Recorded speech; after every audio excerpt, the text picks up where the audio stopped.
रथ यात्रा की समय है। भगवान जगन्नाथ महाप्रभु यात्रा करने निकलते हैं रथ के अंदर, क्योंकि सारे भक्तों को कृपा करते हो। बड़ा दयालु है, करुणा निधान है भगवान है हमारी। बड़े बड़े नेत्र हैं उनका, बड़े बड़े नेत्रों से आलिंगन करते हैं भक्तों को। रथ यात्रा में जो भी गए होंगे सभी को मालूम होगा, देखे होंगे। बड़ा पवित्र स्थान है। 4 धाम में हमारी एक धाम है, हमारी पूरी जगन्नाथ रथ यात्रा की स्थान है वो श्री क्षेत्र है। श्री मंदिर के अंदर विराजमान है, नीलांचल धाम है। यात्रा करने से पहले उनका स्नान यात्रा होता है। एक मंडप पे ला करके जगन्नाथ बड़े भाई बलदेव और सुभद्रा मैया को स्नान कराते हैं, और स्नान इतना करते हैं, स्नान करने के बाद वो बीमार पड़ते हैं। हाँ, भगवान भी बीमार पड़ते हैं। तो भगवान बीमार पड़ते हैं, उनको जड़ी बूटी पिलाया जाता है, फिर वो भगवान ठीक होते हैं। 15 दिन तक बीमार पड़ते हैं, वो एक कमरे में बंद रहते हैं भगवान, क्योंकि तबीयत खराब होता है उनका। 15 दिन बीमार होने के बाद ठीक हो करके जब आते हैं तब वो यात्रा पे आते हैं, यात्रा करते हैं। यात्रा इसलिए करते हैं, भगवान भक्त तो कोई भी हो सकता है, उच्च जाति भी हो सकता है, नीची जाति भी हो सकता है, क्योंकि मंदिर के अंदर हमारे सनातन धर्म में, हमारी हिंदू परंपरा में मंदिर के अंदर जो नीच जात, जो छोटे जात होते हैं, तो मंदिर के अंदर वो प्रवेश नहीं कर सकते हैं, भगवान को दर्शन नहीं कर पाते हैं वो पास में जाकर। मेन विशेष कारण है कि भक्तों से मिलने के लिए आते हैं। जो भक्त उनके पास नहीं जा पाते हैं दर्शन करने, सेवा करने, मिलने नहीं जा पाते हैं, तो वो भगवान क्या करते हैं, साल में एक बार भक्तों से मिलने आते हैं, भक्तों को दर्शन देने आते हैं बाहर। तो वो भगवान का रथ यात्रा होता है। यात्रा करके वो आते हैं। भगवान के जो रथ यात्रा है बड़ा पवित्र होता है। कहते हैं कि भगवान के रथ यात्रा के समय में कोई भी जाकर के दर्शन करता है तो सारे पापों से मुक्ति मिलता है उसको। और भगवान के कहते हैं कि जब रथ चलता है, रथों का हवा और रथों का जो धूल उड़ता है वहां पे रथ चलते टाइम पे, वो अपने ऊपर आने में हम पापों से भी मुक्ति हो जाते हैं, ऐसा वर्णन है शास्त्रों में। और रथ यात्रा कब आता है, आषाढ़ के शुक्ल द्वितीया में आता है रथ यात्रा के समय।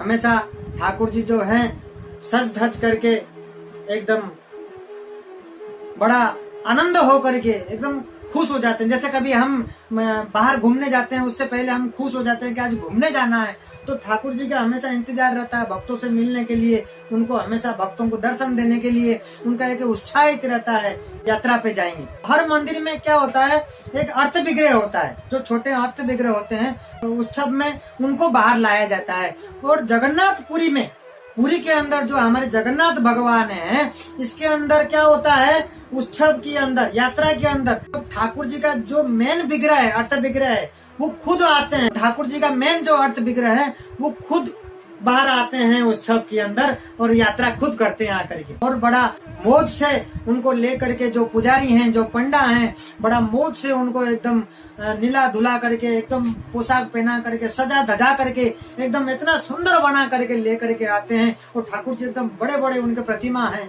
7 फुट का एकदम लंबे होते हैं। वो उठा करके उनको लेकर के आते हैं। वो जब लेकर के रथ के ऊपर आते हैं उनको पहंडी विजय कहते हैं। क्या कहते हैं, पहंडी विजय। पहंडी विजय क्या होता है, जैसे कोई हम नशा की चीजें खा लेते हैं, झूम झूम के ऐसे चलते हैं, हिलते हुए चलते हैं, एकदम मौज में रहते हैं, तो उसी प्रकार क्या होता है, भगवान क्या करते हैं, पहंडी विजय इसी प्रकार करते हैं। वो क्या करते हैं, राधा रानी के रस में खो जाते हैं। यात्रा करके कहाँ जाते हैं, वो 3 किलोमीटर दूर सफर करके अपने मौसी माँ के घर जाते हैं। मौसी माँ के घर जाते हैं रथ यात्रा करके। मौसी माँ कौन है, गुंडीचा माँ। गुंडीचा माँ कौन है, जो राजा थे इंद्रदम्नु, उनका पत्नी का नाम गुंडीचा था, वो राजा रानी थे। तो राजा रानी क्या है, जगन्नाथ बलदेव सुभद्रा को अपना पुत्र पुत्री मानते थे, वो बच्चे की तरह रखते थे, उनका कोई पुत्र पुत्री नहीं था। तो गुंडीचा माँ के घर जाते हैं, मौसी माँ के घर जाते हैं। तो पहंडी विजय इसी प्रकार करते हैं। उनको जो पुजारी लेकर के आते हैं, आपने देखा होगा, जो गए होंगे देखे होंगे, नहीं तो टीवी पर जब रथ यात्रा होता है, जब ठाकुर जी जब रथ के पास आते हैं मंदिर से निकल करके, तो पहंडी विजय होती है। एकदम से ऐसे हिलते हिलते, एकदम खेलते हुए, चारों तरफ झूमते हुए, मौज में, मस्ती में, राधा रानी के एकदम रस में खो जाते हो, वो ऐसा सोचते हैं कि वृंदावन जा रहे हैं। जो मौसी माँ के घर जाते हैं, गुंडीचा माँ के घर जाते हैं, वो साक्षात वृंदावन है। वृंदावन में जैसे मौज में खो जाते हैं, राधा की रस में खो जाते हैं, इसी प्रकार पंडित विजय में भगवान राधा रानी के लिए सोच करके राधा रानी के रस में खो जाते हैं। वो एकदम झूमते हुए, हिलते हुए, मौज में हिलते हुए धीरे धीरे अपने रथ के ऊपर आकर के विराजमान होते हैं। इसी प्रकार बड़ा भाई बलदेव और बहन सुभद्रा तीनों इसी प्रकार विराज होते हैं रथ के ऊपर। जगन्नाथ जो होते हैं, जगन्नाथ का जो रथ होता है बड़ा सजाते धजाते हैं, और वो किस कलर का होता है? लाल और पीले रंग का होता है। आपने देखा होगा जगन्नाथ के जो रथ का जो रूप होता है लाल और पीले रंग की होती है, और उसमें जो पाया होता है, जो चक्के होता है, रथ को खींच करके लेते हैं, वो 16 चक्के होते हैं। रथ को क्या बोलते हैं? नंदी घोष।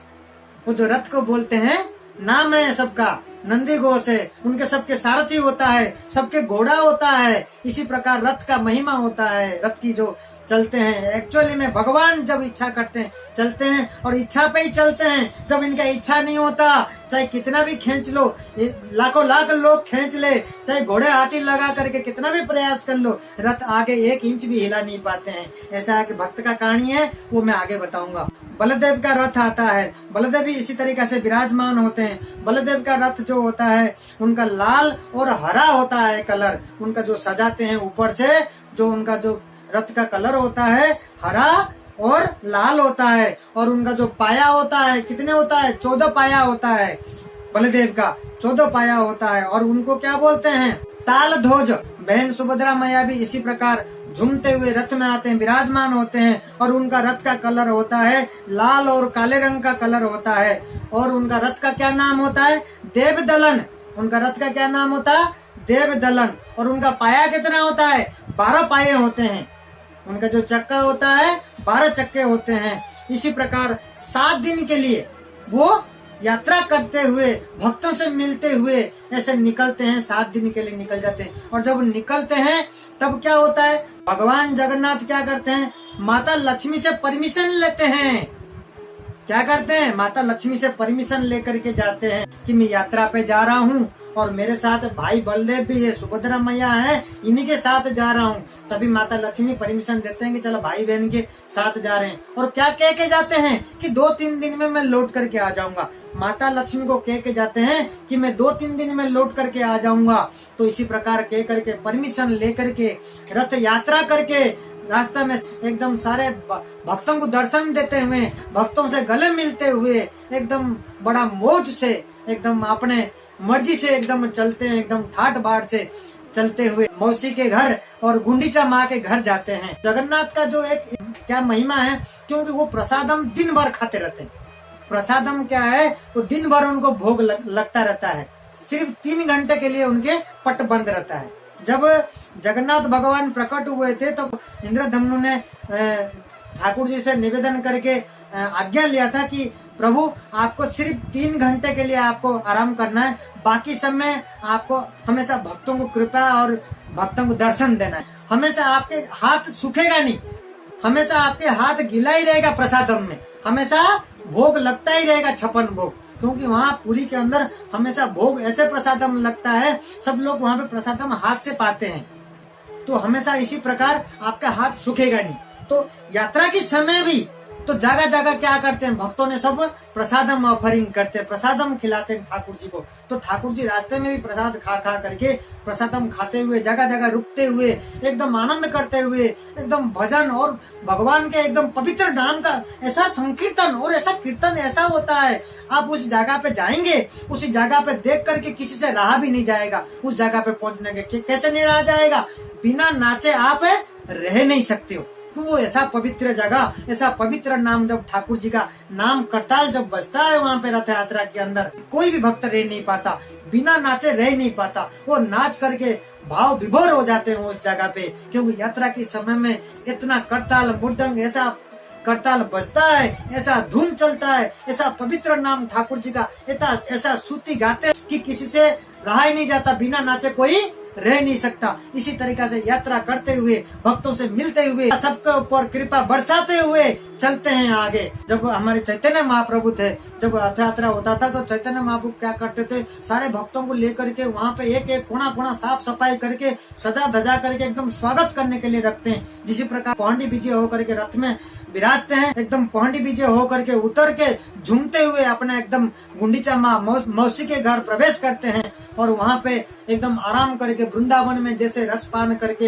एकदम खो करके लीलाएं किए थे, उसी प्रकार वहाँ पे 7 दिन तक रह करके वहाँ पे क्या करते हैं, अपना एकदम खो जाते हैं, लीलाएं करते हैं वहाँ पे। और कहते हैं जब गुंडीचा माँ के घर जा करके भगवान रहते हैं, उस जगह पे जब मौसी के घर जा करके रहते हैं, उस जगह पे जा करके कोई भी भक्त दर्शन करता है ना, तो ये समझ लीजिए कि 100 साल भी दर्शन नहीं करे, उस दिन का दर्शन के साथ बराबर होता है। उस दिन दर्शन कर लेते तो इतना महिमा है उस दिन दर्शन करने में, क्योंकि उस जगह पे ठाकुर जी जाकर के, जैसे हम लोग जाकर के किसी जगह पे खुश होते हैं, कहीं घूमने जाते हैं खुश हो जाते हैं ना, तो उस जगह पे ठाकुर जी बड़ा एकदम खुश आनंद होकर के रहते हैं, क्योंकि वो अपना गुंडीचा माँ के घर जो है वो वृंदावन मानते हैं अपने उस जगह को। तो उस जगह पे खुश होकर के आनंदमय होकर के रहते हैं और सभी को कृपा बरसाते हैं। उस जगह पे कोई भी जाकर भक्त दर्शन करता है, उसका मन की मनस्कामना हमेशा पूर्ण होता है, सब कुछ उसको वरदान मिलता है। तो उस जगह पे जाकर के कहते हैं कि अवश्य दर्शन करना चाहिए। जब लौटने का समय होता है तो क्या होता है, दशमी के दिन होता है, दशमी का दिन आते हैं तो वो क्या होता है, बाहुड़ा यात्रा बोलते हैं। जब रथ यात्रा शुरू होता है, जब रथ निकलता है, जब यात्रा करके जब भगवान जब गुंडीचा जाते हैं, तब इंद्रदेव भी खुश होते हैं। तो उसी दिन वो बरसात की छींटा तो लगता ही लगता है सारे भक्तों के ऊपर और ठाकुर जी के ऊपर। तो ये खासियत है, ये परंपरा है, उसी दिन तो होना ही है जिस टाइम भगवान यात्रा पे निकलते हैं और सारे पूरा प्रांगण भरा हुआ रहता, पूरी मार्ग भरा हुआ रहता है। एकदम लोग इतना होते हैं कि ये मान लीजिए 15-20 लाख से ज्यादा ही मतलब भक्त इकट्ठा होते हैं। जो गर्मी होता है, धूप होता है, उसी धूप गर्मी में खड़े होकर के भगवान के लिए इंतजार करते हैं, दर्शन करते हैं। इसी प्रकार रथ में विराज होकर के पौंडी यात्रा करके जाते हैं, उसी प्रकार वहाँ भी जब निकलते हैं पौंडी यात्रा करके आते हैं। भगवान जगन्नाथ जब क्या करते हैं, माता लक्ष्मी को कह के जाते हैं 2-3 दिन के लिए, परमिशन लेके गए थे 2-3 दिन के लिए। अब 2-3 दिन से क्या है, वहाँ ज्यादा दिन रुक जाते हैं, 7 दिन रुक जाते हैं वहाँ जा करके। और 7 दिन रुकने पे माता लक्ष्मी देखते हैं कि अभी तक आए ही नहीं, और माता लक्ष्मी क्या करते हैं, वहाँ जाते हैं मिलने। वहाँ जा करके देखते हैं कि मेरे पति हैं और वो आए क्यों नहीं है, भगवान जगन्नाथ आए क्यों नहीं। माता लक्ष्मी जाते हैं वहाँ पूछने के लिए, तो गुस्सा में जब जाते हैं देखते हैं वहाँ रथ भी वहीं खड़े हैं, जो गुंडीचा के घर जो है और मौसी के जो घर है वो वहीं विराज रहे हैं। तो वो रथ को देख करके गुस्सा में जब माता लक्ष्मी जाती है और रथ तोड़ देती है, रथ को क्या करती है, तोड़ने लगते हैं। थोड़ा बहुत क्या है, रथ तोड़ लेते हैं गुस्सा में, जैसे हम करते हैं ना, किसी को हम मारते हैं पीटते हैं गुस्से में, तो माता लक्ष्मी भी वही करती है। वहाँ जा करके रथ तोड़ करके वहाँ देख करके गुस्सा में वापस मंदिर आ जाती है। तो भगवान वहाँ रहने के बाद, लीला करने के बाद वापस बावड़ा यात्रा करके उसी प्रकार जो पौंडी विजय जिस प्रकार झूलते हुए झूमते हुए विराजते हैं निकलते टाइम, उसी प्रकार फिर वही झूमते हुए पौंडी विजय करके अपने अपने रथ में विराजमान होते हैं। फिर बावड़ा यात्रा करते हुए उसी प्रकार एकदम पवित्र नाम के संकीर्तन के साथ में और भक्तों की भीड़ के बीच में, और वो लेते हुए उनको खींचते हुए रस्सी के सहारा में और लेते हुए वापस श्री मंदिर आते हैं, श्री क्षेत्र पहुंचते हैं, मंदिर के पास लेकर के आते हैं। सुभद्रा मैया वही पौंडी विजय करते हुए झूमते हुए खेलते हुए अपना श्री मंदिर के अंदर प्रवेश करते हैं, और बलदेव बड़े भाई वही झूमते हुए पौंडी विजय करते हुए उनको भी मंदिर के अंदर प्रवेश करते हैं। और जो जगन्नाथ हैं और जब पौंडी विजय करके जाते हैं, अच्छा जब भी कभी ये होता है यात्रा, जब होती है यात्रा के अंदर सबसे आगे कौन होता है, बड़ा भाई बलदेव होता है, और बीच में बहन को रखते हैं सुभद्रा मैया को, और हमेशा एकदम भीड़ को लेते हुए भगवान हमारे जगन्नाथ चलते हैं। लास्ट में जगन्नाथ महाप्रभु जो हैं वो लास्ट में भीड़ को लेकर के चलते हैं। तो इसी प्रकार जब आए लौट करके, सबसे पहले बड़े भाई बलदेव चले गए और उसके बाद सुभद्रा मैया चली गई अंदर विराजमान श्री मंदिर के अंदर और रथ के अंदर उतर करके, और लास्ट में भगवान के जगन्नाथ की जब नंबर आया, वो जब जाने लगे, अब उनके लिए लक्ष्मी माता लक्ष्मी तो बहुत नाराज है, क्योंकि 3 दिन के लिए बोल के गए थे और वापस घूम करके 9 दिन में आ रहे हैं। तो वो क्या करते हैं, दरवाजा पट बंद कर रखते हैं कि जगन्नाथ को आना ही नहीं है, गुस्सा करते हैं, तो नाराज होते हैं माता लक्ष्मी। तो फिर क्या होता है, वो जगन्नाथ मंदिर के प्रांगण के अंदर एक पंडाल बना हुआ, वो बहुत ऊंचाई होता है। तो उस ऊंचाई पे खड़े होकर के माता लक्ष्मी और इधर रथ के ऊपर भगवान जगन्नाथ वापस में वार्तालाप हुआ करते हैं। नाराजगी है, जैसे हम लड़ाई झगड़ा करते हैं, तो फिर क्या होता है, लक्ष्मी की तरफ से जो पुजारी हैं, जो सेवक है माता लक्ष्मी की तरफ से, और भगवान जगन्नाथ की तरफ से जो सेवक और जो पुजारी हैं, तो क्या है, आपस में वार्तालाप करके समझौता करते हैं। समझौता करने के बाद लक्ष्मी जी को भगवान क्या करते हैं, मनाते हैं। लक्ष्मी जी नाराज हैं, भगवान को पहले से ही पता है, और भगवान क्या करते हैं, रसगुल्ले लेकर के आते हैं। साथ में माँ गुंडीचा के घर जो यात्रा करने गए थे, मौसी के घर गए थे, आते समय खूब सारे रसगुल्ले लेकर के आते हैं। किसके लिए, माता लक्ष्मी के लिए। तो ला करके माता लक्ष्मी को देते हैं, अर्पित करते हैं, माता लक्ष्मी को देते हैं। माता लक्ष्मी ये रसगुल्ले और अलग अलग तरीके के मिष्ठान को देख करके माता लक्ष्मी प्रसन्न होते हैं, तो भगवान के ऊपर खुश हो जाते हैं। फिर जो नाराजगी था वो मान जाते हैं। इसी प्रकार भगवान माता लक्ष्मी को मना लेते हैं। मनाने के बाद फिर दरवाजा खुलता है, फिर हमारे भगवान जगन्नाथ जो है वो श्री मंदिर में प्रवेश करते हैं। प्रवेश करके अपना स्थान में विराजमान होते हैं। इसी प्रकार हमारे पुरी के अंदर जो रथ यात्रा है बड़ा प्रसिद्ध है। इसी प्रकार भगवान जगन्नाथ और बलदेव, सुभद्रा मैया इसी प्रकार यात्रा करने के लिए, सभी का कल्याण करने के लिए, सभी के भक्तों को दर्शन देने के लिए, कृपा करने के लिए, इसी प्रकार बाहर आकर के सबके पास आकर के सभी का कल्याण करते हुए वापस अपना श्री मंदिर में प्रवेश करते हैं। इसी प्रकार हर साल रथ यात्रा ठाकुर जी का मनाया जाता है। धीरे धीरे उड़ीसा के अंदर जो पुरी के अंदर हुआ और आसपास की जो राज्य बंगाल की होने लगा, और धीरे धीरे फिर क्या हुआ, इस्कन की जो संस्थापक हमारे गुरुदेव हैं भक्ति वेदांत स्वामी श्रील प्रभुपाद, तो उन्होंने देश विदेश तक भी इसी रथ यात्रा को विश्व प्रसिद्ध कर दिया। उन्होंने